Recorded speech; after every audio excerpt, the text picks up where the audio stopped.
Okay. For the next formula, I am taking the formula for sin A plus B. It says that sin A plus B is equal to sin A cos B plus cos A sin B. All I need you to do is put A and B in this formula as theta. When you do that, the left hand side becomes sine of theta plus theta, and the right hand side becomes sine theta cos theta plus cos theta sin theta. On the left hand side, theta plus theta gives you 2 theta. So you have sine 2 theta on the left. And on the right hand side, the two terms that you have got are of the type AB plus BA, which represent one and the same term. So the right hand side becomes 2 times sine theta cos theta. Now that is the formula you need to remember. For applying this formula, what you need to check is that the angle on the left is becoming half of whatever it is on the right. My point is the angle on your left is 2 theta and the angle on your right is theta. Theta is the half of 2 theta. So every time you apply this formula, the angle on the left hand side will become half of whatever it is on the right hand side. I have given some illustrations over here. Check how I have applied the formula for sine 60. I know that the half of 60 will be 30. So I can write sine 60 as 2 sine 30 cos 30. In a similar way, sine of 120. Half of 120 will be 60. So I can write sine 120 as 2 sine 60 cos 60. Sine theta. Half of theta would be theta by 2. So I can say sine theta would be 2 sine theta by 2 cos theta by 2. If I have any random angle, something like 8x, so sine of 8x, half of 8x would be 4x. I apply the formula and write it as 2 sine 4x cos 4x. All and all, this is the formula that you need to remember, that is sine 2 theta is equals to 2 sine theta cos theta. An application of the formula you just did is right over here. Say for example, I want to write an expansion for 1 plus sine 2 theta. What I will do is, in this formula, I will write 1 as cos square theta plus sine square theta, and I will write sine 2 theta as 2 sine theta cos theta. The right hand side is of the type a square plus b square plus 2ab, and that becomes the expansion for a plus b the whole square. What I mean is we get the formula for 1 plus sine 2 theta as cos theta plus sine theta the whole square. Now in a similar way, if you try to write the formula for 1 minus sine 2 theta, you will see that 1 minus sine 2 theta will be equal to cos theta minus sine theta the whole square. Many students over here get confused as to why are we writing cos theta minus sine theta the whole square. We could have written the same thing as sine theta minus cos theta the whole square as well. Over here, there are certain cases where you might have to use cos minus sine and certain cases where you might have to use sine minus cos. I am not covering the cases in this video, but let us just say that in most of the cases, the expression that you will be using is cos theta minus sine theta the whole square. Continuing with a similar formula. Now say for example, instead of sine 2 theta, what if I give you sine theta? So if I say 1 plus sine theta, we can write sine theta as 2 sine theta by 2 cos theta by 2. In such circumstances, when I write 1 as cos square plus sine square, the angle I will be preferring to use is theta by 2 instead of theta, because this is what will help me to get an expression of the type a square plus b square plus 2ab. So ultimately the formula for 1 plus sine theta becomes cos theta by 2 plus sine theta by 2 the whole square.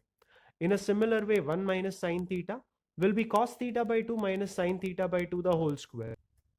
Okay, just like we took the formula for sine a plus b, let us try taking the formula for cos a plus b. So cos a plus b is cos a cos b minus sine a sine b.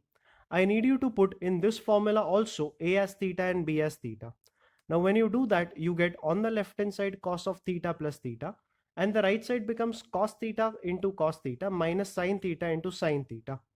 The left hand side, on the left hand side I have theta plus theta, which makes it cos 2 theta on the left, and on the right hand side cos theta into cos theta is cos square theta, and sine theta into sine theta is sine square theta.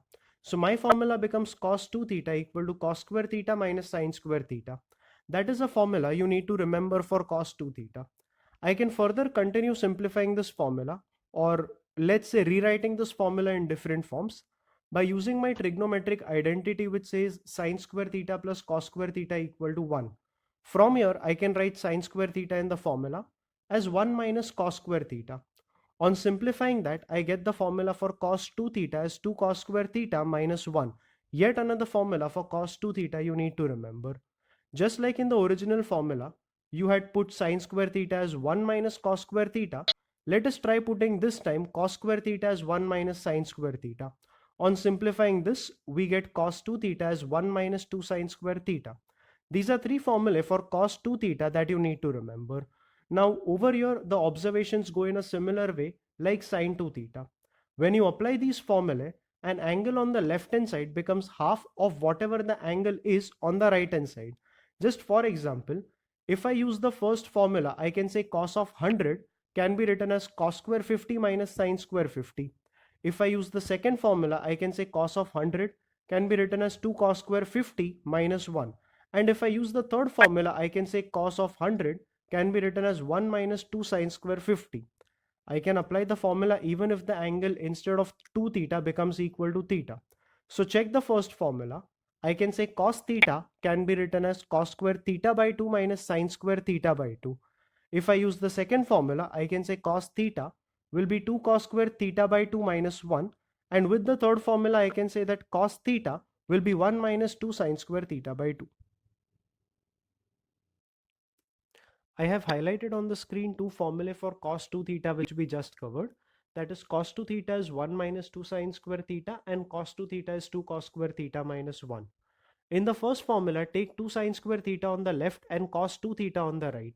That gives you 2 sine square theta is 1 minus cos 2 theta. And in the second formula, take minus 1 on the left, it gives you 1 plus cos 2 theta equal to 2 cos square theta. The formulae you get are these. Now these are two formulae you need to remember for simplifying sine square theta and cos square theta. In these formulae, the important points to be checked are, with sine square and cos square, I have a coefficient equal to 2. And whenever this happens, I can write 2 sine square theta as 1 minus cos 2 theta. The angle on the right is double of whatever angle you have on the left hand side. Every time it is sine square, the sign in the middle is going to be minus, and every time it is cos square, the sign in the middle is going to be plus. So I can write both 2 sine square theta and 2 cos square theta in terms of 1 plus cos and 1 minus cos. It will be plus if it is cos square, it will be minus if it is sine square, and the angle inside cos on the right hand side will be double of whatever angle you have on the left hand side. As an illustration, I've taken sine square 7x. I do not have the coefficient of sine square as 2. So first I am making it 2 by dividing the numerator and denominator with 2. So I get 2 sine square 7x upon 2. Now 2 sine square 7x. Since it is sine square, the sign in the middle is going to be minus. So I get 2 sine square 7x as 1 minus cos of something. That something will be the double of 7x, that is 14x. So ultimately sine square 7x becomes 1 minus cos of 14x upon 2. This formula may not be applied every time the way I have written it. It may be applied in the reverse way also. So for example, if I give you 1 plus cos 4x, this time in the middle we have plus. So whatever I get is going to be in terms of cos square. So this formula becomes 2 cos square, half of the angle on the left, that is 2x. So this formula becomes 1 plus cos 4x equal to 2 cos square 2x. Take one more illustration. 1 minus cos 3x. The sign in the middle is minus. So this becomes 2 sine square, half of 3x, that is 3x by 2. So these are some applications of the same formula. It is specifically this thing which you need to remember. It is very frequently going to be used in the sums.